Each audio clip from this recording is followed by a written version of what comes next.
Vai começar daqui a pouco. Boa noite, então, pessoal. Tudo bem com vocês? A gente estava conversando aqui um pouco antes da aula. Agora vamos começar a nossa aula propriamente dita. Eu quero começar a aula, gente, dando um recado. Vocês se lembram que tem um trabalho para me entregar semana que vem? O Rodrigo, assim. Tá certo. Tá certo. Lembrem-se do trabalho para a semana que vem. Ele vai até dia. Então, o trabalho é dia 4 de março, que é a quinta-feira da semana que vem, às 23h59, tá? Ele não aceita depois. Por isso que eu gosto desses sistemas automáticos. Gente, a dica que eu dou para vocês, assim, eu quero que todo mundo tire 10, né? Óbvio, né? A dica que eu dou para vocês, façam o trabalho com antecedência e postem com antecedência. Porque se tiver algum problema na internet, a internet da minha casa estava ruim, não consegui, e daí faltava 2 minutos e não consegui entrar em outra internet, ou o sistema da Andrade está ruim. Agora eu posso falar muito bem que o sistema da Andrade melhorou bastante, gente. Dificilmente está dando problema, tá? Eles ano passado migraram de provedor e tal. Eu não estou defendendo ninguém aqui, tá, gente? Eu estou numa fase da minha vida que se eu achar que tem que criticar, eu critico na cara de qualquer um. Mas, assim, tem que fazer um elogio. O sistema está bem melhor. Erros acontecem. Final do ano passado teve um probleminha lá, a gente consertou sem problema nenhum. Até, assim, os professores também tiveram que refazer algumas coisas. Mas isso acontece em qualquer sistema. Dificilmente dá problema que o portal não está abrindo, etc. E quando dá, ele fica pouco tempo assim, porque já vai um monte de gente reclamar, chega no ouvido dos... Porque os professores são os primeiros a reclamar, tá, gente? Deixando bem claro. Chega no ouvido do pessoal lá da informática, eles já correm atrás e os caras ficam malucos para acertar, porque os professores vão em cima mesmo, tá? Então, assim, mas se por acaso acontecer, por isso eu sempre digo, façam com antecedência, coloquem lá com antecedência, né? Assim vocês não têm problema. A aula tem que entregar até quinta-feira da semana que vem, 23h59. Se fosse vocês, entregavam na quarta. Ótimo. Outra coisa, se alguém tiver alguma dúvida, pode entrar em contato comigo, sem problema nenhum. A única coisa que eu não faço é corrigir antes de vocês entregarem definitivamente, né? Porque senão é sacanagem com aquele que não veio conversar comigo antes. Mas eu estou à disposição. Lembrem-se, vocês têm que, nesse primeiro trabalho, fazer uma empresa no maior detalhamento possível. Porque todos os outros trabalhos vão ser em função deste, tá? Então a gente vai trabalhar sustentabilidade, meio ambiente na empresa, em função da empresa. Gente, mais prático do que isso, só se a gente tivesse dentro da empresa. Não tem outro jeito. Mais prático do que isso, só dentro da empresa. E eu falo para vocês porque eu trabalho com isso, inclusive dentro de empresa, já, sei lá, 20 anos, alguma coisa nesse sentido, tá? Então, a gente está simulando o mais próximo possível. E quando vocês fizerem os outros trabalhos e depois apresentarem, pode acontecer comigo assim, eu fiquei com dúvida em alguma coisa se essa estratégia ambiental que eles usaram cabe bem nesse tipo de empresa. O que eu vou fazer? Eu volto no trabalho 1 e vejo como que é a empresa, os detalhes.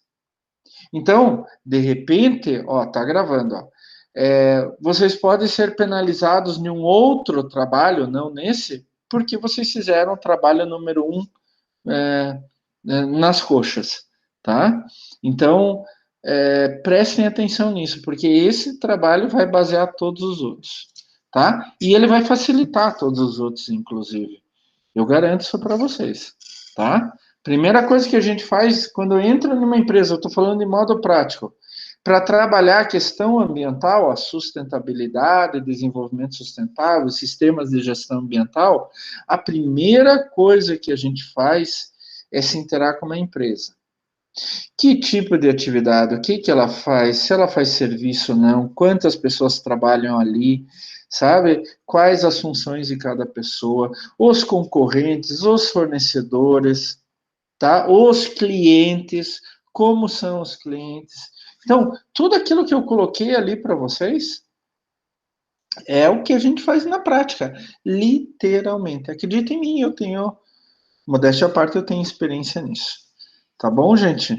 Inclusive, eu estou fazendo, agora começando a trabalhar com isso em serviços de saúde, e eu já fui com dois colegas, com quem a gente está fazendo esse projeto juntos. A gente já foi visitar o primeiro hospital que a gente quer fazer o nosso teste, tá? Então a gente já foi lá, ficamos umas 2 horas lá, perguntamos todos os detalhes, inclusive número de funcionários, o que faz cada funcionário, porque eles vão ser importantes para a gente introduzir uma nova concepção ambiental dentro daquele hospital, tá? Um novo sistema, tá? É um sistema específico, mas é um novo sistema para eles. Então, isso é importante que vocês façam o primeiro trabalho bom, tá? O primeiro trabalho, se eu não me engano, vai valer 1 ponto, só que o trabalho, depois, no final do bimestre, vocês vão apresentar todos os trabalhos juntos, mas assim, esse 1 ponto pode impactar nos trabalhos seguintes também, tá?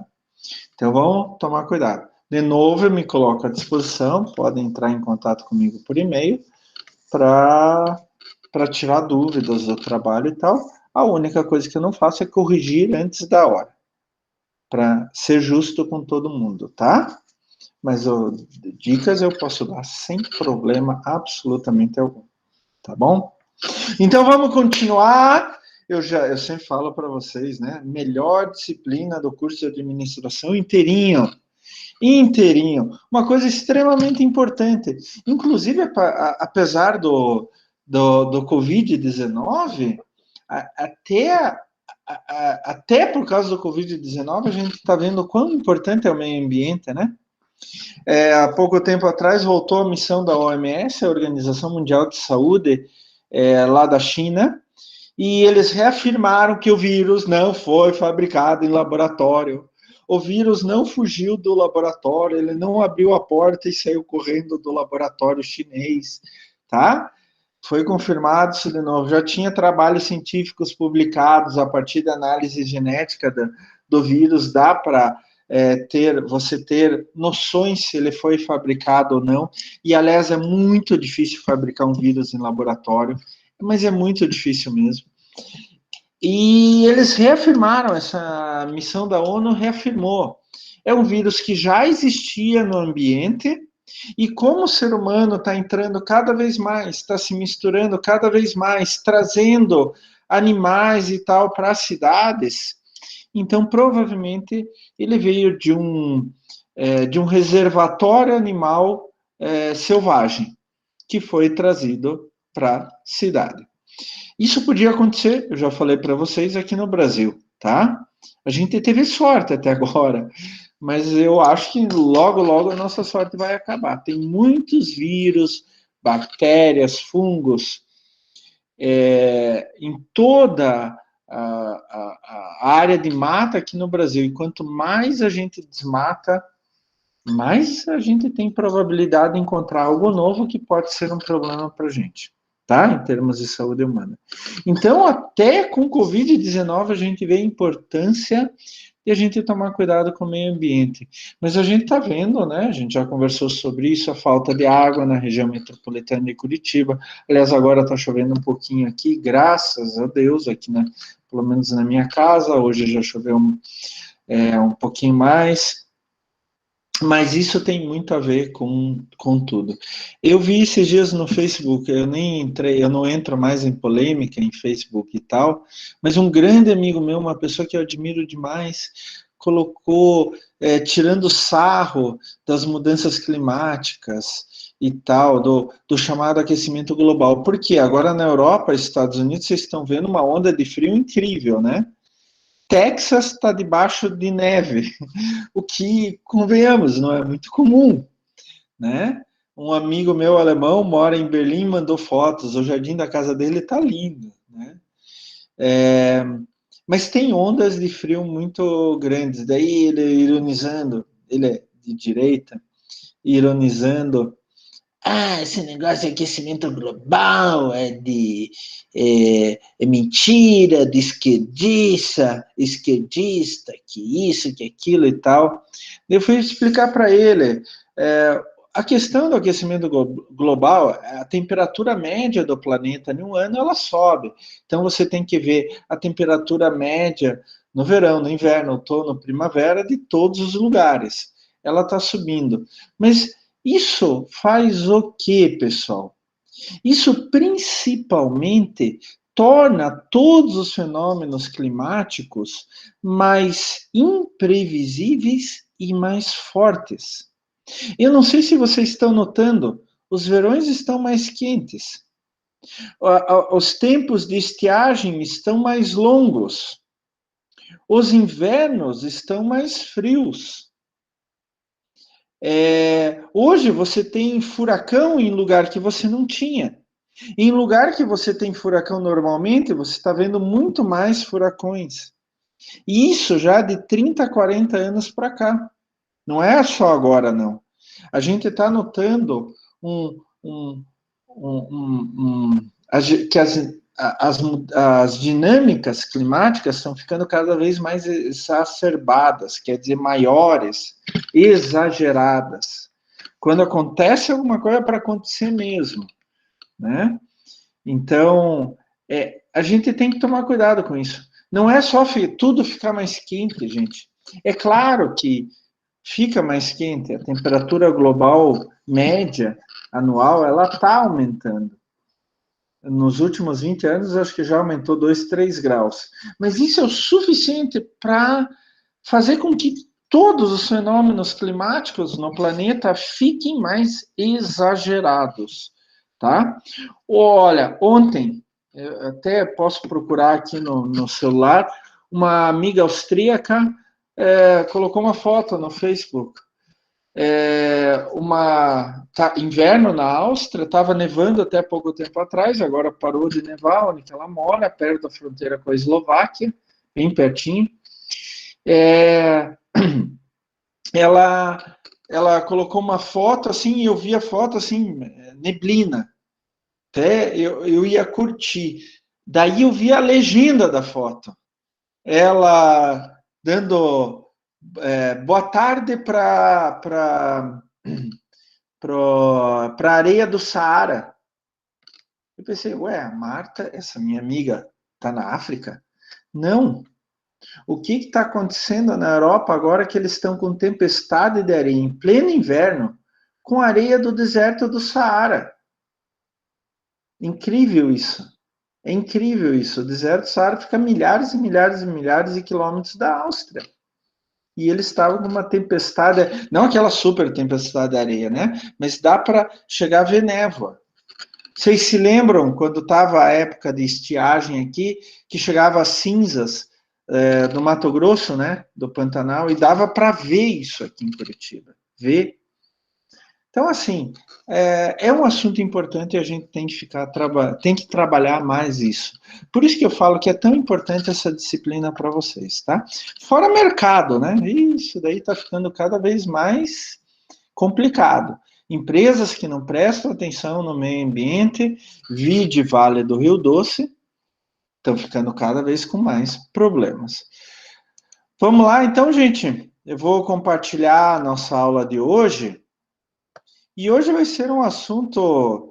Eu não sei até que ponto vocês já estudaram legislação, mas de qualquer maneira, gente, legislação é uma coisa que a gente tem que estudar, tá? Independente do que você está fazendo.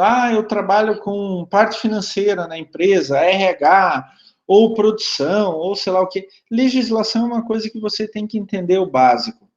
tá? Vocês estão vendo o meu slide, pessoal? Sim. Ótimo. Sim. Então, legislação você tem que conhecer, não adianta. Ah, mas professor, eu não sou advogado. Ah, meu filho está estudando direito, ele adora a legislação, de vez em quando eu estou assistindo TV na sala e tal, ele vem, pai, você viu isso, você viu aquilo, etc. Daí, essas brigas todas com o STF lá, o Supremo, eu chamo, Gustavo, o que você acha disso? Já coloco meu filho na berlinda ali no fogo, né? Mas legislação é uma coisa que todo mundo tem que prestar atenção. E assim, gente, eu sempre faço o seguinte quadro.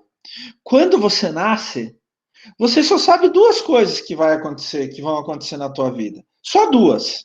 Só duas. Você não sabe mais nada, vai sabendo ao longo da vida. Mas quando você nasce, você sabe duas coisas que vão acontecer na tua vida. Que um dia você vai morrer, que até agora a gente não inventou a fórmula da vida eterna, da imortalidade, né? Não estou falando questão religiosa, espiritual, estou falando físico aqui, né? Carne, né? Um dia você vai morrer, é uma coisa. E outra coisa é que entre o nascimento e a morte, você vai ter que obedecer bastante lei. Imagine se não tivesse lei no trânsito. Ah, o que é lei no trânsito? Olha, você tem que andar pelo lado direito da rua. Ah, você tem que obedecer o semáforo. Ah, você só pode em tal velocidade. Isso é tudo lei. Isso é tudo legislação. São todos atos normativos. Imagine se não tivesse isso, pessoal. Imagine se não tivesse legislação sobre crimes. Eu posso sair matando quem eu quiser, não gostei da cara dele, dá um tiro no meio da cara dele. Pô. Não pode isso. A gente tem que ter legislação para podermos sobreviver em sociedade. Tá? Isso é básico, qualquer sociedade. Ah, e as sociedades primitivas? Também tinham legislação, só não eram escritas. Mas o chefe lá da tribo, o chefe daquela sociedade, digamos, mais primitiva, ele mandava, ele dizia, ou o conselho de anciãos, se depende de cada sociedade como era. Nossa, a primeira legislação escrita foi o Código de Hammurabi, lá na Babilônia, sei lá, 4, 5 mil anos atrás. A primeira legislação escrita, né? O Velho Testamento já falava olho por olho, dente por dente, isso está no Código de Hammurabi, inclusive, né? Só que a sociedade foi evoluindo, novas coisas surgiram, novas ideias, novas éticas surgiram. Então a gente tem que ir adaptando com isso. Então, gente, coloque na cabeça. Eu sou agrônomo de origem, trabalho na área ambiental há muito e muito tempo. Eu posso dizer que hoje, quando você fala de sustentabilidade, desenvolvimento sustentável, gestão ambiental, legislação é 50% do caminho. Tá? É sério, gente. Eu tenho muita experiência dentro da empresa. Legislação é 50% do caminho. Eu estava até conversando com uma colega que é engenheira ambiental, e daí ela falou assim, Klaus, eu discordo de você. Não é 50% do caminho. Nossa, o que ela vai falar agora? Ela disse, não, legislação é 70%, 80% do caminho. Quando você fala de sustentabilidade. Então, é extremamente importante. Vamos começar a falar de legislação, então? Gente, quando a gente está falando de legislação ligada à questão ambiental, a gente está falando do direito ambiental, né? O direito é um grande conjunto de atos normativos, princípios, normas. Ou vamos até pegando ali a ligação com esse conceito que eu já coloquei no slide para vocês. Direito é um conjunto de princípios e normas sistematizados para disciplinar o comportamento humano, o ser humano. E daí, a partir dessa grande ideia, né, quais são os princípios, as ideias básicas, os conceitos, quais são as normas, os atos normativos que vão fazer com que a gente se comporte de uma certa maneira. A partir dessa grande ideia, a gente pode subdividir o direito em várias áreas: o direito civil, o direito penal, o direito de trânsito. Eu não sei se vocês sabem, mas tem já há algum tempo uma disciplina chamada o direito da saúde. Né? Inclusive, volta e meia eu vejo entrevistas com um especialista em direito da saúde. Né? E tem também o direito ambiental. O que é o direito ambiental? Então, pegando o conceito de direito e juntando com o meio ambiente, o direito ambiental é o conjunto de princípios e normas sistematizados para disciplinar o nosso comportamento. Com qual objetivo? Proteger o meio ambiente. Eu sempre falo que o ser humano é o ser vivo com maior capacidade intelectual. Já comentei isso com vocês. Então, ele tem a capacidade de mudar bastante coisa, né? Em volta dele. Mas isso não significa uma carta branca para a gente sair destruindo tudo. Então, a gente precisa fazer algumas normas para fazer com que as pessoas não exagerem, não passem do limite. E isso, se a gente passar do limite, acaba voltando isso para a gente. Como em qualquer área, o direito ambiental ele é dividido em 4 sub-áreas: princípios, legislação, doutrina e jurisprudência. Vamos começar pelas últimas. Doutrina. Doutrina sabe aqueles caras que leem a lei e interpretam a lei? Ele é chamado um doutrinador. Normalmente são advogados, juristas de grande experiência e que vão ler a lei, interpretar e vão colocar num texto. A partir daí, todo mundo usa o que aquele doutrinador, aquele jurista, escreveu. Como interpretar a lei X? Olha, tal doutrinador escreveu sobre isso. Então vamos lá estudar como interpretar a lei X. Isso é doutrina. É só para os advogados. Isso é extremamente complexo. E não é qualquer advogado que pode ser doutrinador, tá?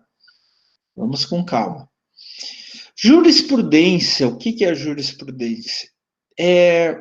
Eu tenho uma certa lei, ela foi interpretada por um juiz em um caso qualquer. Aconteceu tal coisa. Chegou lá no juiz, ele interpretou e deu uma sentença. Essa sentença, a partir daquele momento, ela se torna uma jurisprudência. É um caso que pode servir de exemplo para outros casos.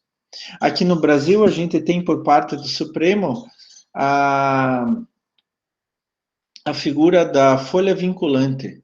Então, muitas vezes, quando um caso chega até o Supremo, a decisão dada pelo Supremo Tribunal de Justiça, o STF, STJ, perdão, não, Supremo Tribunal Federal, STF, STJ é Superior Tribunal de Justiça, é uma instância anterior. Mas quando chega no STF, ele dá a decisão final, porque acima dele não tem mais nada.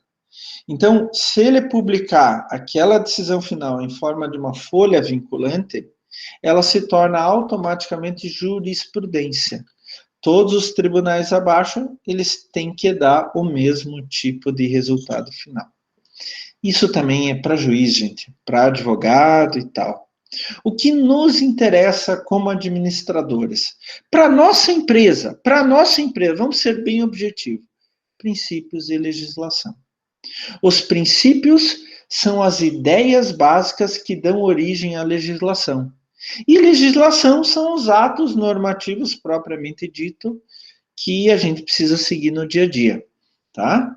Então, de novo, princípio é a ideia, o conceito básico. A partir dos princípios se formam as diferentes legislações, os diferentes atos normativos. Isso é muito importante que nós, administradores, conheçamos um pouco desses princípios.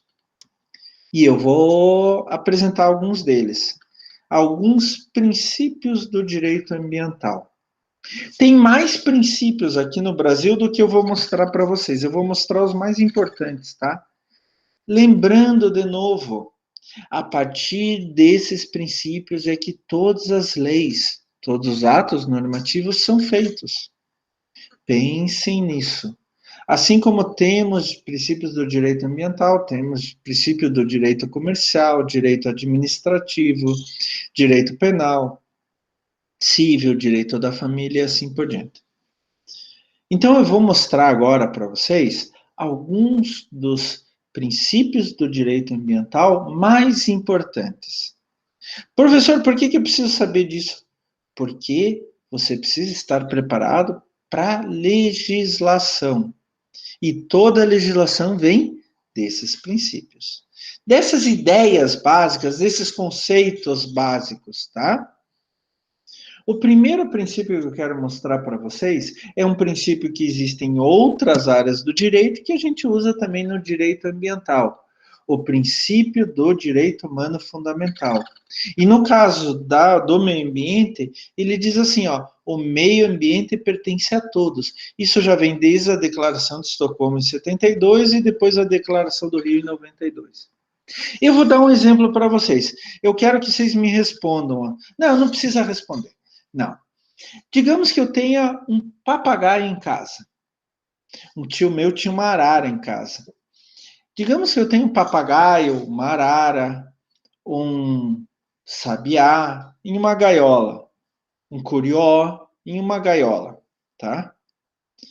Ou uma tartaruguinha. Eu fui lá numa loja e comprei.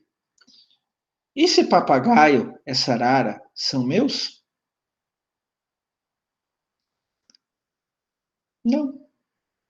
Pelo princípio do direito humano fundamental que o meio ambiente pertence a todos, o papagaio, a arara, o curió, a tartaruguinha não são meus.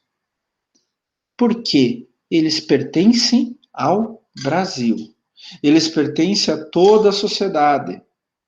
Eu só tenho a posse. Mas, professor, eu paguei 10 mil reais pela arara. Você pagou pela posse da arara, para ter ela em mãos. Daí pode chegar o IBAMA e tirar a arara de você? Pode. Ah, mas eu cuido tão bem da arara, eu faço tudinho certo. Mas eles podem tirar. Por quê? A arara não é tua. A arara é da sociedade inteira. E quem regula isso? Os representantes dessa sociedade, quer dizer, o poder governamental, poder executivo, tá? Então, esse é o princípio do direito humano fundamental aplicado à questão ambiental. A gente também tem o princípio democrático, também tem outras áreas, em outros direitos, outras áreas do direito. Todos têm direito à informação e participação na elaboração de políticas públicas. A gente tem direito em todos, participar de toda a elaboração de legislação. Mas aqui a gente aplica isso também na questão ambiental. Então, o governo, o poder legislativo, ou o governo, quando vão fazer um novo ato normativo, eles precisam consultar a população. Eles precisam consultar. A população tem direito de saber o que está acontecendo. E tem o direito de dar o pitaco dela também. Então é importante esse princípio democrático. Se o governo ou o poder legislativo fizer ele sem participação da sociedade, então vira uma ditadura. A ideia de poucas é colocada sobre a ideia de muitos. A ideia e a necessidade de muitos. E existem vários instrumentos para a gente fazer isso, como audiências públicas, ação popular, ação civil pública, onde que a população pode ir atrás para saber o que está acontecendo e, melhor ainda, dar a opinião dela. Princípio democrático. Ah, tem dois princípios agora que são muito importantes que vocês tomem cuidado para não confundir um com o outro. É o princípio da precaução e o princípio da prevenção. E já ouviram falar aqui, Leon, esse é um cara precavido, né? O princípio da precaução. O que é precaução? Quando a gente fala da precaução, em ou qualquer coisa assim. O que é precaução? Eu estou andando na rua, vejo um cachorro. Esses dias aconteceu comigo. Eu adoro cachorro, tá, gente? Eu tenho 9 em casa. 9. Eu amo cachorro. Nossa, é fantástico. Tudo de bom. Mas eu estava correndo na rua e tinha um cara lá com um cachorro. Tava com uma cordinha, mas a cordinha estava frouxa. Quando eu cheguei perto, eu já vi, esse cachorro tem alguma coisa estranha. Ele começou a olhar para mim. Quando eu passei do lado, ele tentou me morder. O que eu devia ter feito? Devia ter sido precavido. Eu não conheço o cachorro. Então, o que eu vou fazer? Dar uma volta enorme para não ter perigo do cachorro me morder, tá? Eu não sei o que é. Então, eu vou ser precavido, tá? Eu não vou fazer nada, não vou chegar perto do cachorro se eu não sei o que é. A mesma coisa a gente aplica aqui no direito ambiental. Eu só posso mexer no meio ambiente caso eu saiba que não existem reações adversas. Se eu tiver dúvida, não sei como é que é o cachorro, dou a volta inteira. Não faço nada, não passo por ali. Ah, eu já conheço esse cachorro. Tem um cachorro que vive solto numa rua aqui perto, que eu conheço ele já há uns 3 anos. Eu passo por ele pelo menos umas 5 vezes por semana. Passo correndo por ele. Ele nunca fez nada. Esse cachorro eu já conheço. E ele me conhece. Nos damos bem, sem problema nenhum, tá? Agora, aquele cachorro que tentou me morder, eu não conhecia. Eu não conhecia, eu devia ter dado uma volta bem grande. Eu fui meio de lado, mas não foi o suficiente. A corda que ele estava frouxa. Aí ele conseguiu ir mais longe. Ele quase me mordeu, chegou a colocar os dentes na minha perna, mas não fechou, né? Então, eu não fui precavido. Estão entendendo? Não conheci o cachorro. Se eu não conheço, não sei se. Ele pode ser que abanasse o rabo para mim, viesse me dar um beijo, alguma coisa assim, me lamber. Mas pode ser que ele me mordesse. Eu não fui precavido, eu fui, mesmo sem conhecer o cachorro, quase levei uma mordida. Então, o princípio da precaução no direito ambiental, ele diz assim, olha, se você não conhece, não faz. É o exemplo do transgênico, né? Hoje a gente já tem bastante coisa, conhecimento científico sobre o transgênico, mas no começo era difícil. Eu acompanho a questão dos transgênicos, desde que surgiram os primeiros transgênicos e até hoje. Hoje a gente sabe bem mais do que há 10, 20 anos atrás, mas mesmo assim a gente ainda tem dúvidas. Qual seria o certo, então? Não sei o que pode acontecer, não tenho dados científicos, não vou usar, porque ele pode fazer um grande problema ao meio ambiente, tá? Princípio da precaução. Não sei o que vai acontecer, então nem faço. Eu só vou fazer se eu sei o que vai acontecer. E daí eu entro no princípio da prevenção, né? Uma pessoa prevenida vale por duas. O que significa dentro do direito ambiental o princípio da prevenção? Olha, eu já sei que se eu fizer isso no meio ambiente vai acontecer tal problema. Isso significa que eu não preciso fazer, que eu não posso fazer tal atividade? Não, não significa. Significa somente que quando eu for fazer tal atividade, eu vou fazer essa atividade de tal maneira a não provocar esse impacto que eu já conheço. Então, a partir daí surgiram dois grandes questões do direito ambiental brasileiro, o licenciamento ambiental, mais tarde eu vou falar sobre eles, e o estudo de impacto ambiental. Então, o que significa isso? Eu vou construir uma plataforma de petróleo lá no mar. O que eu vou fazer? Eu vou estudar o meio ambiente. Daí eu vou comparar as informações com o que já se conhece. E daí eu vou tirar conclusões. Olha, se eu construir uma plataforma no meio do mar e vazar petróleo, vai matar todos os bichos. Então, o que eu tenho que fazer? Ah, não vou construir plataforma. Não necessariamente. Eu posso construir a plataforma, mas eu sei que se vazar, vai dar um problema gigantesco. Então, o que que eu faço? O que que eu posso fazer? Quando eu construir a plataforma, eu vou construir de tal maneira que tenha vários sistemas redundantes, um em cima do outro, para evitar vazamento. Então, não tem como vazar petróleo. Ótimo. Então, aquele problema que eu sei que poderia acontecer, de impactar o meio ambiente através do vazamento de petróleo, não vai. Por que eu fiz todos esses sistemas redundantes para evitar o vazamento de petróleo? Porque eu sei que se vazar petróleo, vai morrer todos os bichos. Então eu vou fazer de tudo para não vazar petróleo. Esse é o princípio da prevenção. Eu posso fazer as minhas atividades, porque eu sei qual é o impacto que pode acontecer. Mas eu vou fazer minhas atividades de tal maneira que nunca ocorra este impacto, tá? Esse é o princípio da prevenção.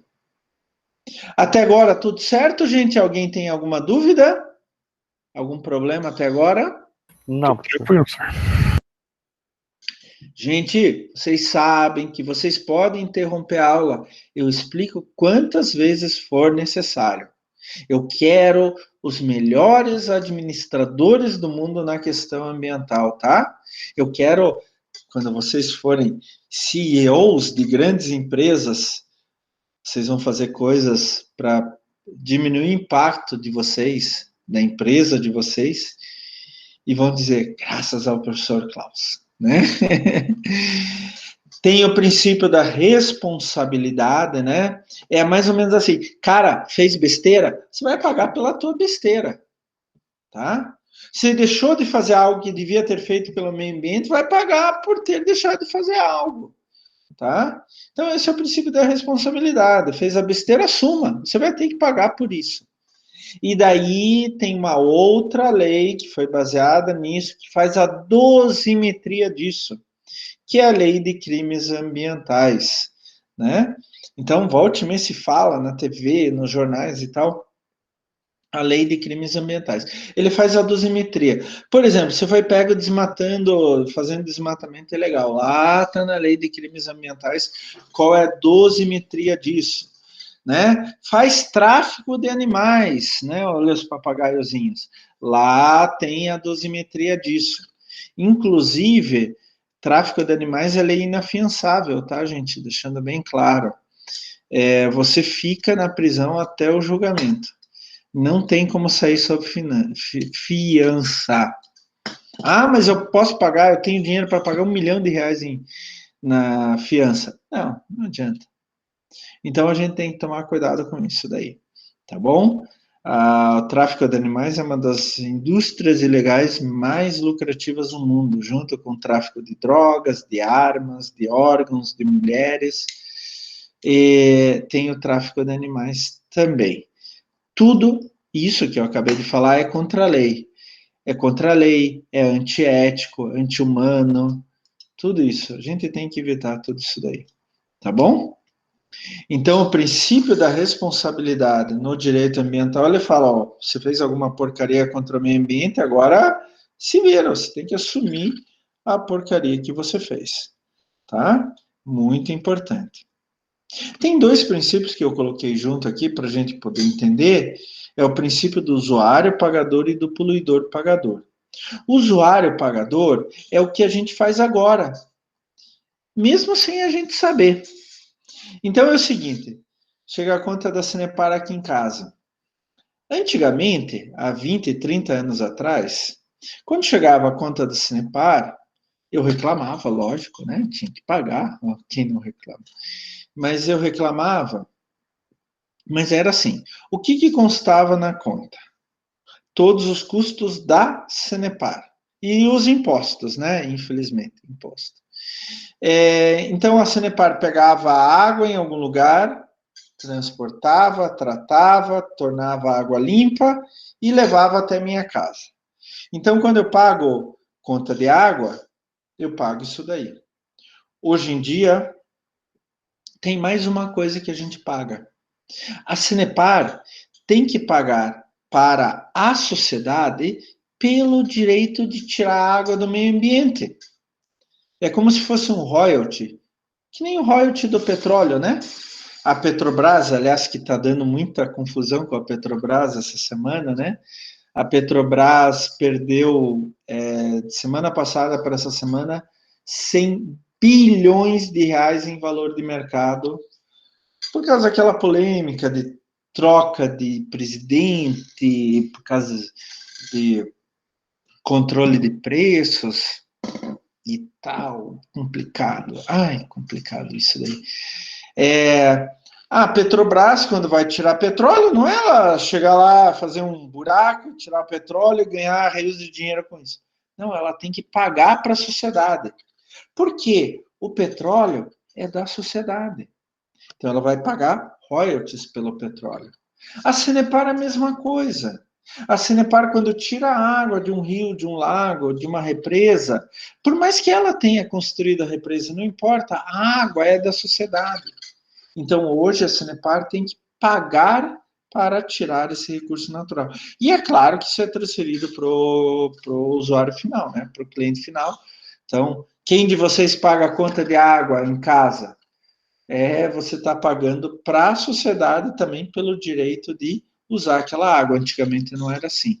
A mesma coisa com energia elétrica, né? Então, quando você paga a conta da Copel, a Copel gerou energia elétrica numa hidrelétrica qualquer. Essa hidrelétrica tem que pagar para a sociedade pelo direito de gerar energia elétrica. Então, esse é o usuário pagador. No caso da água, esse dinheiro arrecadado vai para comitês de bacias hidrográficas que cuidam do que acontece em volta dos diferentes rios, principais rios do Brasil. E tem também o princípio do poluidor pagador. É assim, poluiu, pagou. Quem polui deve pagar pela poluição causada. Paga para o governo e daí o governo tenta, com esse dinheiro, remediar aquela poluição. Esse princípio do poluidor pagador ele é muito complexo, ele é muito polêmico. Por que isso? Ele quer dizer assim, se você quer poluir? Quer, polua. Você só vai ter que pagar para mim, para eu depois despoluir o meio ambiente. Em primeiro lugar, quem dá certeza que o governo vai despoluir? Ou vai conseguir despoluir, por mais boa vontade que tenha. Segundo lugar, esse princípio ele deveria servir na prática para evitar a poluição. Vou dar o seguinte exemplo: eu tenho uma indústria, ela tem esgoto. Eu tenho duas possibilidades: jogar o esgoto no rio que passa do lado da indústria, ou tratar esse esgoto, tornar a água limpa e jogar a água limpa no rio que passa ao lado da minha indústria. Eu tenho só essas duas possibilidades. Pelo princípio do poluidor pagador, eu posso pegar meu esgoto e jogar no rio. Mas daí eu teria que pagar para a prefeitura, para o estado, para a União, por ter esse direito de jogar esgoto in natura, o esgoto como saiu da minha empresa, direto no rio. Daí, teoricamente, o governo pega esse dinheiro e limpa o rio. Tá? Normalmente isso não acontece, né? Estamos no Brasil. Mas vamos lá. Se o governo cobra pouco, outra sugestão seria a empresa fazer uma estação de tratamento de esgoto, limpar o esgoto e só jogar água limpa no rio. Então, tem essas duas opções. Para o princípio do poluidor pagador realmente funcionar na prática, teria que ter essas duas opções. Mas para jogar o esgoto in natura, o esgoto sujo, direto no rio, teria que custar muito mais caro do que fazer um sistema de tratamento de esgoto. Se para jogar o esgoto no rio for bem caro, o que a empresa vai querer? Opa, é mais barato fazer uma estação de tratamento de esgoto. Vamos fazer uma estação de tratamento de esgoto. Aqui no Brasil a gente usa muito o usuário pagador, mas usa pouco o poluidor pagador. Ele é muito polêmico. Tá? Nós temos o princípio do limite. O que significa esse princípio? Que a administração pública, quer dizer, o município, o estado e a União, a federação, né? Curitiba, Paraná, Brasília, né? Centralizado em Brasília, eles têm o dever, através dos seus diferentes órgãos, como Secretaria Municipal do Meio Ambiente, Secretaria Estadual do Meio Ambiente, IBAMA, Ministério do Meio Ambiente, de determinar parâmetros máximos e ou mínimos para tudo que pode provocar impacto ambiental. Professor, como assim parâmetros máximos e mínimos? Qual é a diferença? Eu vou dar uma dica para vocês aqui, entre nós, só entre nós. Parâmetro máximo é quando a gente joga algo no meio ambiente que faz mal para o meio ambiente. Então, pode ter no máximo aquilo. No máximo aquilo. No máximo. Mais do que isso, vai fazer um grande mal para o meio ambiente. Parâmetro mínimo é quando é uma coisa boa para o meio ambiente. Então, a gente faz uma coisa boa, tem que ter no mínimo isso para começar a dar um efeito benéfico no meio ambiente. A maior parte das coisas que a gente faz em relação ao meio ambiente é ruim. Então, normalmente, a gente tem parâmetros máximos. Por exemplo, parâmetro máximo de ruído. Vocês sabem que não existe mais aquela lei aqui em Curitiba, das 10 da noite às 6 da manhã não dá para fazer barulho. Não existe mais. Hoje, o barulho é classificado no dia inteiro, tá? Então, a partir de um certo nível de ruído, barulho, X decibéis, você, não importa a hora do dia, você não pode fazer isso, tá? Questão de resíduo, de lixo e etc, tá? Então, esse é o princípio do limite, que os órgãos governamentais dizem, você só pode fazer até aqui. E da onde são tirados esses parâmetros máximos e mínimos? Gente, muito trabalho científico. Então, hoje eu sei que eu só posso jogar esgoto no ambiente com no máximo tantos miligramas por quilograma de chumbo. Por que isso? Porque eu sei, através de trabalhos científicos, que a partir dessa quantidade e concentração de chumbo, o efeito que vai dar no meio ambiente é quase irremediável. Então, a gente colocou um parâmetro máximo. Princípio do limite. Isso é extremamente importante para vocês. Para a gente, como administradores da questão ambiental na nossa empresa, gente, isso é básico. Isto é básico. E eu já tive tanto arranca-toco com órgãos ambientais por causa desse princípio do limite, principalmente parâmetros máximos.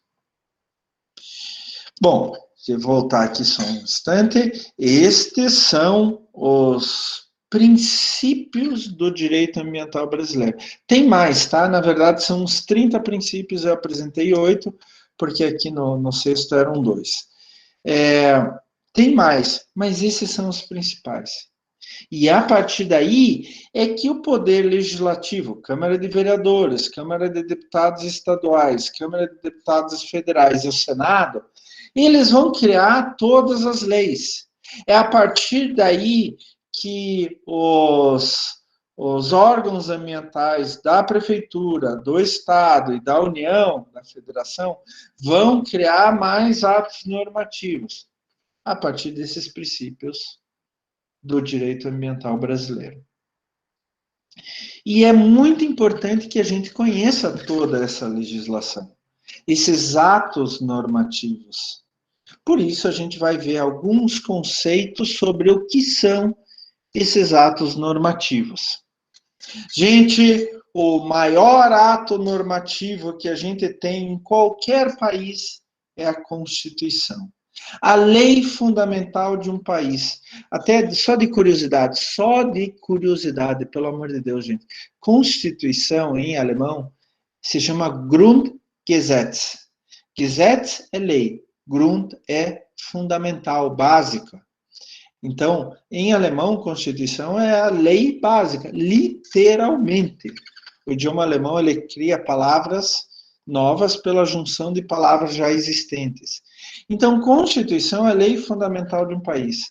Contém normas respeitantes à organização básica do Estado, ao reconhecimento e à garantia dos direitos humanos dos direitos fundamentais do ser humano, as formas, os limites e as competências do exercício do poder público, né? Legislativo, judiciário e executivo que governa. Então, é a lei básica de um país. A nossa Constituição é de 1988, se não me engano, a gente já teve 8 ou 9 constituições. A nossa Constituição tem mais de 400 artigos dizendo como a gente deve se comportar. Qual a diferença da Constituição para os outros atos normativos? É que a Constituição é geralzona. Ela não dá detalhe de absolutamente nada. Não é a intenção. Mas é a partir dela que todas as outras legislações são feitas. O principal ato normativo que a gente tem aqui no Brasil, mais comum, digamos assim, não é o principal é a Constituição. Mas o mais comum é a chamada lei ordinária. Olha que bonito, gente. Olha que conceito bonito. É um ato normativo primário que dita normas gerais e abstratas. É o resultado da decisão de se criar um novo direito, decisão esta que deve vir daquele órgão a que a Constituição concede esse poder. É o órgão, o poder legislativo. Por isso que a gente chama de ato legislativo típico. A gente é uma lei ordinária, lei comum. Vocês sabiam que qualquer um pode propor uma nova lei? Sério? Desde o presidente da República até eu, você, qualquer um pode propor. Mas quem que dá andamento? São os vereadores, deputados estaduais, federais e senadores. O Klaus quer fazer uma nova lei. Tudo bem, então eu redijo essa minha ideia e levo até um deputado federal. Ele vai assumir como dele e daí vai colocar para discussão, votação, etc. Tá? Até se tornar uma lei. Para uma ideia se tornar uma lei, ela precisa passar por várias etapas. E olha que eu até coloquei esse desenho, esse fluxograma aqui, para ficar mais fácil. Então, a gente faz um projeto de lei, um PL, projeto de lei ordinário, a gente chama só de PL, e daí um deputado, um senador, pega aquilo como dele e coloca lá para discutir. Ele vai primeiro para a Câmara de Deputados, e ele é discutido intensamente lá. Pelo princípio, vamos voltar aqui um pouquinho, pelo princípio democrático, todo projeto de lei tem que ficar à disposição para a sociedade opinar. Tá? Deixar bem claro isso daí. Todo mundo pode opinar. Como assim, professor? Entra lá no site da Câmara dos Deputados Federais. Tem um monte de lei, um monte de projeto de lei que está sendo submetido para a população. Você pode ir lá dar, sério mesmo, você pode ir lá dar o teu pitaco. Concordo, não concordo, tem que mudar isso, mudar aquilo. Daí os deputados vão pegar, ver se precisa fazer alguma coisa, outros deputados vão ler, eles vão sugerir mudanças e tal. Daí, eles votam. Todo projeto de lei ordinária, para se tornar uma lei, tem que ser votado 2 vezes com a maioria presente votando pelo sim. Se foi votado 2 vezes e foi aprovado 2 vezes, vai para o Senado Federal. Daí o Senado vai fazer tudo a mesma coisa, vai abrir consulta popular, vai discutir e etc. E vai votar 2 vezes. Vota uma primeira vez, deu maioria, ótimo. Vota mais uma vez, dali 2, 3 dias, deu maioria, ótimo. Ah, mas o Senado fez uma modificação. Volta para a Câmara de Deputados, volta para cá de novo. Ah, o Senado viu, mas isso daqui não está certo, vamos modificar. Ele tem que voltar para cá e começar todo o processo de novo. Votou 2 vezes na Câmara de Deputados, votou 2 vezes no Senado, vai para o presidente da República. Eu quero falar uma coisa para vocês. Esse processo, Câmara de Deputados e Senado, pode demorar muito. Só para vocês terem uma ideia, tem uma lei aqui no Brasil extremamente importante, que é a Política Nacional de Resíduos Sólidos, de 2010. Só para vocês terem ideia, levou 17 anos 17 anos sendo discutida e aprovada na Câmara de Deputados e Senado. 17 anos, gente.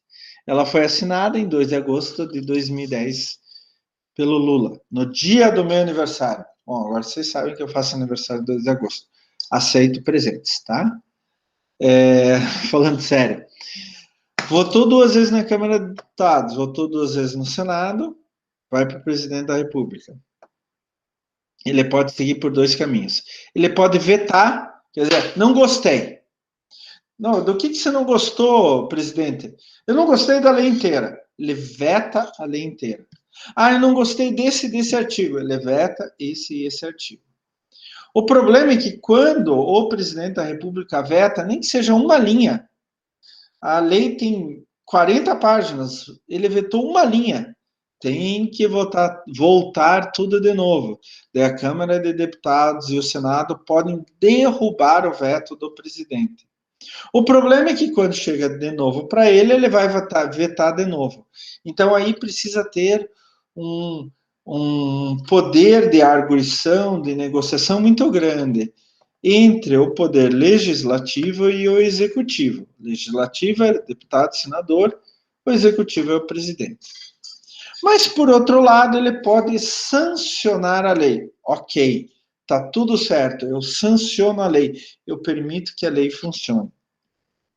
Daí, ele, quando sanciona a lei totalmente, ela vai para promulgação e é publicada em Diário Oficial.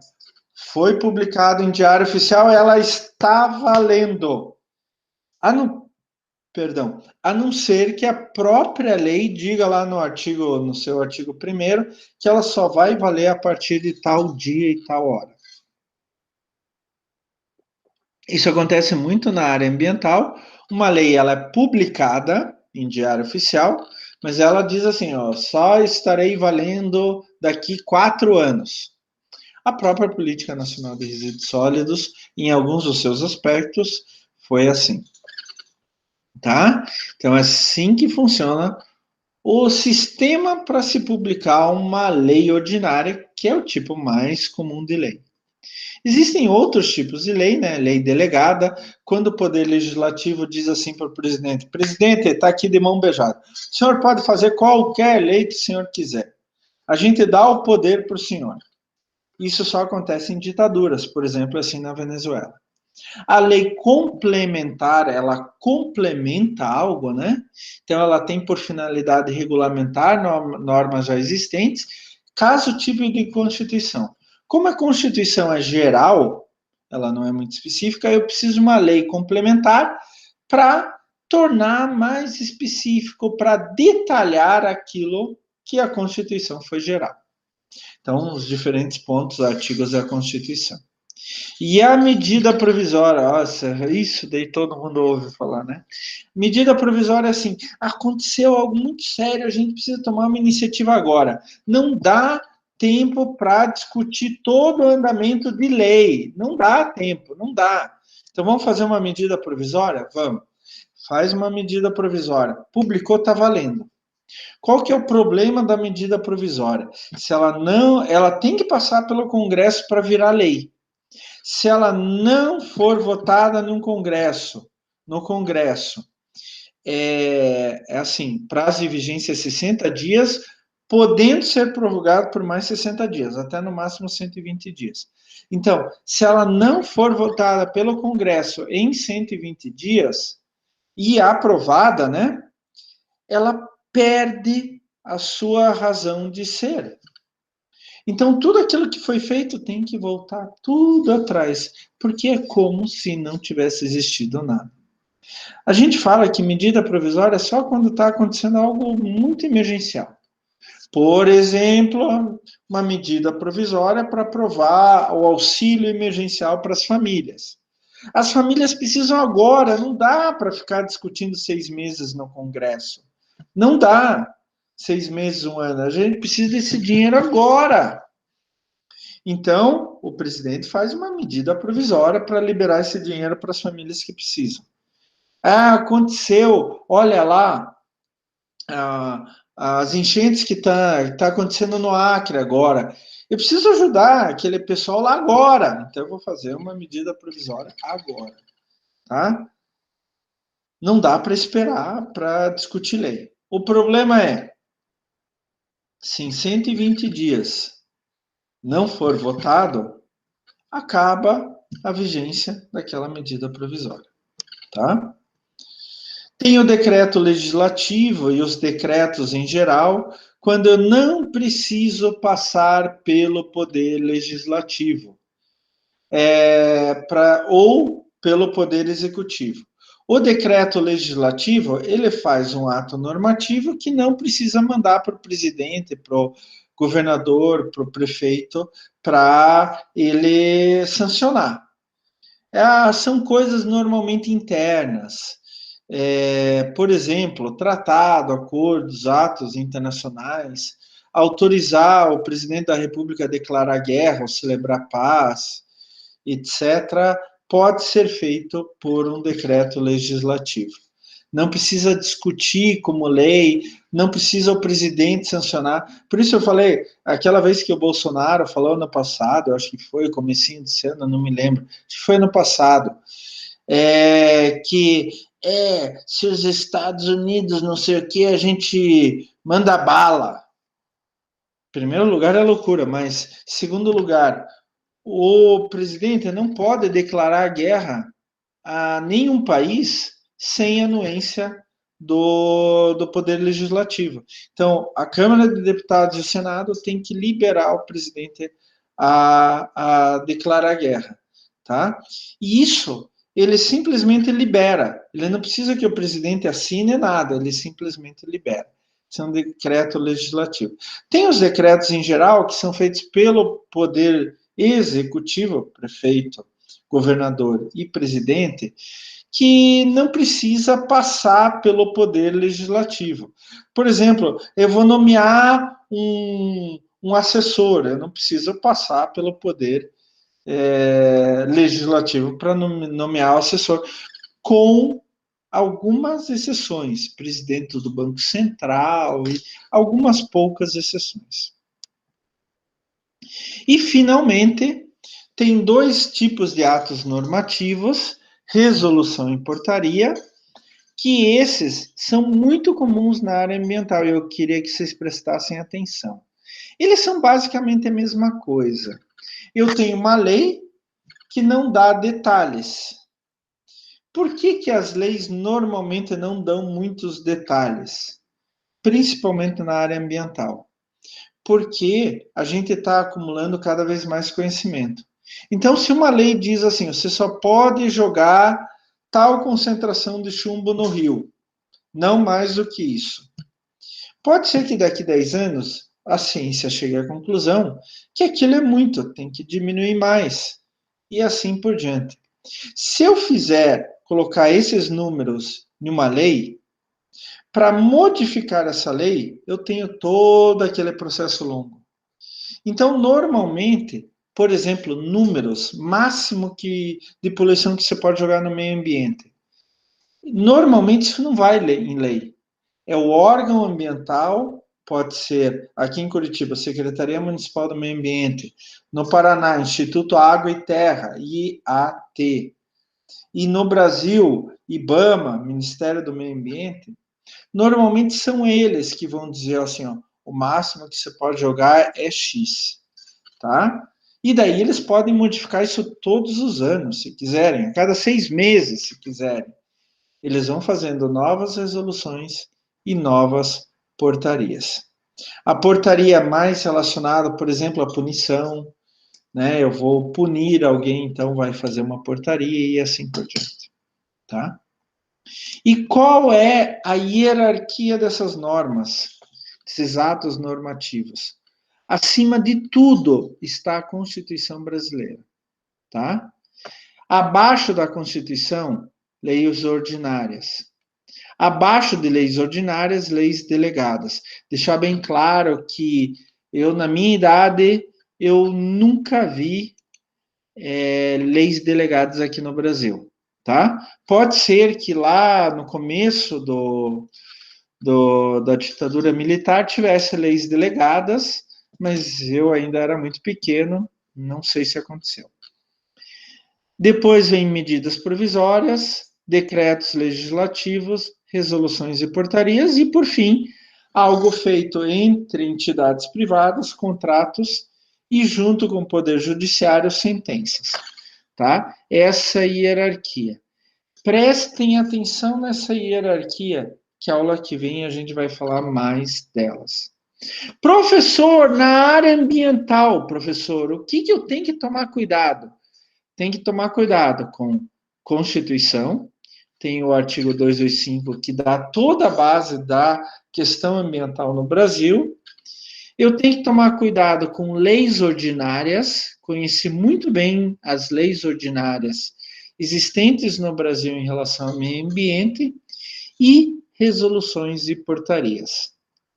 Eu, como gestor de meio ambiente na minha empresa, ou como responsável pelo meio ambiente na minha empresa, eu tenho que conhecer bem esses 3 grupos de atos normativos: Constituição, leis ordinárias e resoluções e portarias. Os outros são mais raros de serem ligados a meio ambiente, tá? Gente, alguma dúvida até agora? Algum problema?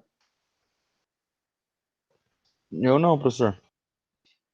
Eu estou tentando imaginar o que os colegas estão falando assim. Professor, não entendi nada. Nada. Perguntem sempre, gente. De novo, um bom administrador, mesmo que não vá trabalhar na área ambiental, tem que entender um pouco dessa estruturação de legislação. Porque vocês vão usar atos normativos literalmente o tempo todo. Eu garanto isso para vocês, certeza absolutíssima. Absolutíssima, tá? E na área ambiental, gente, 70% do caminho, como disse minha colega, é legislação, são atos normativos. Na semana que vem, a gente vai discutir um pouco o princípio da hierarquia das leis e eu vou mostrar algumas legislações básicas que vocês obrigatoriamente têm que conhecer. Tá certo? E daí, com a preparação que a gente fez na aula de hoje, vocês vão ver que semana que vem vai ficar muito mais fácil. E durante o semestre, volte e meia, eu vou citar coisas. Olha, tem esse ato normativo, tem aquele ato normativo.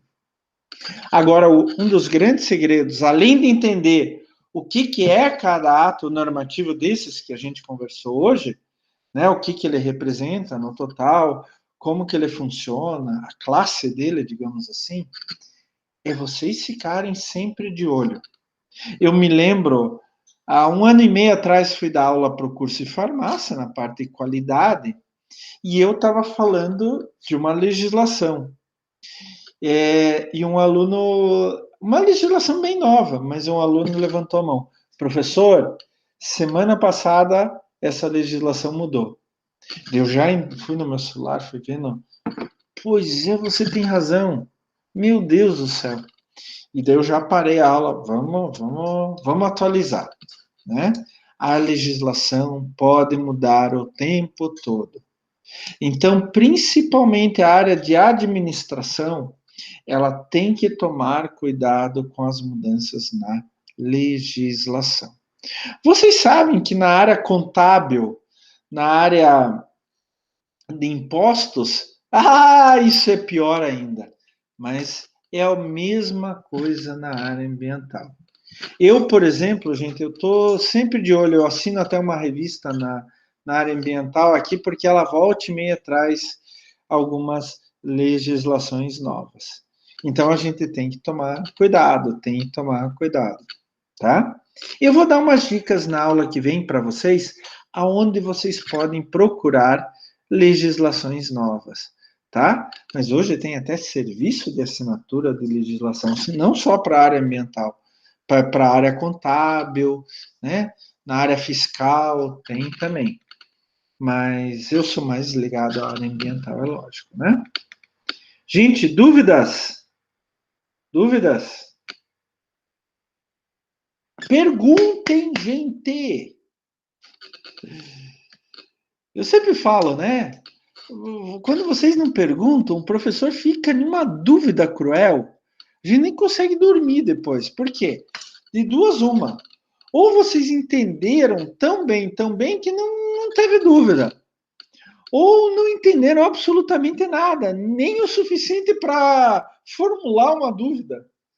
Daí o professor fica, qual foi o caso deles? Maria Eduarda, ótimo, ótimo. Mas saibam que eu estou aqui para vocês.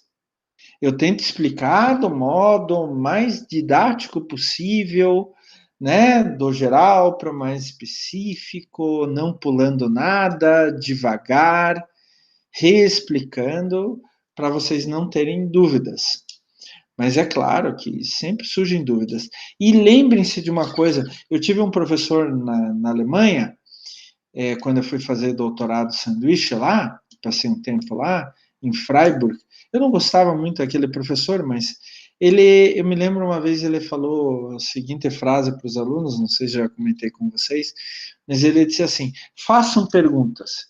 Ele dizia: não existe pergunta idiota, idiota é a pergunta que não foi feita, tá? E se um tem dúvida, não fique com receio, com vergonha. Pergunte por quê? Eu tenho certeza absoluta que pelo menos mais um na turma teve a mesma dúvida. E também ficou com vergonha de perguntar, tá? Não tenham vergonha. E eu explico quantas vezes for necessário e de diferentes maneiras. Tá bom? Eu estou à disposição de vocês, gente. De novo, estou gravando aqui, vai aparecer lá no YouTube, o YouTuber Klaus, né, Professor Klaus, vai aparecer lá. Semana que vem, trabalho, descrição da empresa. Lembrando que as equipes podem ter no máximo 4 alunos, pode ser equipe de 1, de 2, de 3, no máximo 4. Equipe de 5 já não aceito mais. Dia 4 de março, 23 horas e 59 minutos, eu tenho anotado aqui, eu deixo numa pastinha aqui, só para vocês, para não esquecer nada. Dia 4 de março, 23 horas e 59 minutos, vão lá na semana 5, que é o equivalente à aula do dia 4 de março. Lá embaixo, atividade avaliativa, entrega de tarefa, entrega de trabalho. E vocês podem anexar um arquivo ali. Pode ser em PDF, pode ser em Word, como vocês quiserem. Eu deixei livre para anexar qualquer tipo de arquivo, qualquer terminação. Só precisa um da equipe anexar, tá? Mas, pelo amor de Deus, coloque o nome de todo mundo. Vai lá o Rodrigo. Rodrigo só coloca o nome dele. Bom, aí o Rodrigo fez esse trabalho sozinho.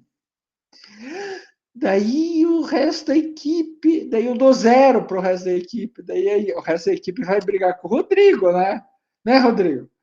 Vai brigar com você, vai na tua casa lá bater na porta e vai bater em você, né? Deixa eu contar uma historinha para vocês, gente. Eu sei que já passou da hora. Contar uma historinha. Muitos anos atrás eu dava aula em outra instituição. E o TCC era um TCC gigantesco, dava 200 páginas. Então eles faziam em equipe, ficavam um ano inteiro fazendo, tá? Várias partes. E daí eu me lembro, uma equipe teve problema em uma área. Por quê? Numa parte. Tinha parte ambiental, financeira, fiscal, produção e tudo mais. Curso de administração. E eu orientava na área financeira, na área ambiental, perdão. E daí eu me lembro que uma equipe teve problema em uma área e perdeu os pontos daquela área. E a gente foi falar com eles, né? E os outros professores deles explicaram o seguinte: que eles dividiram, cada um da equipe faz uma área diferente.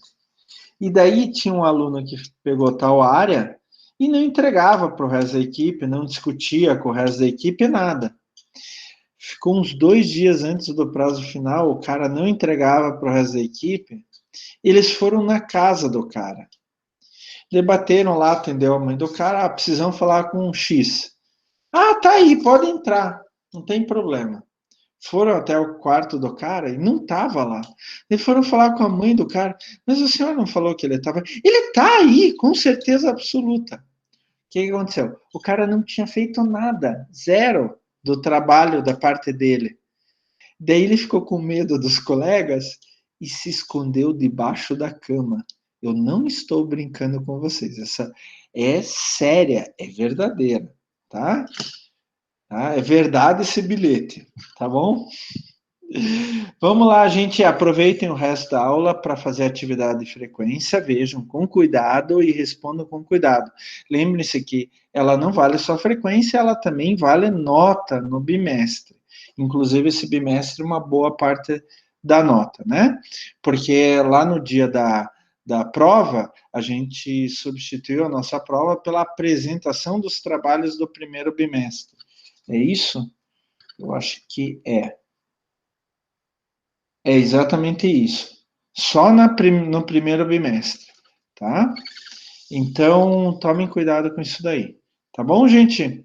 Qualquer coisa, podem entrar em contato comigo, se sintam à vontade, por e-mail, klaus.zauter@unandrade.edu.br, Klaus com K, um S, Zauter com S e dois T's, né? Estejam totalmente à vontade, eu falo com o professor. Eu prefiro até e-mail, que vem mais rápido para mim, tá bom? Eu vejo com mais presteza.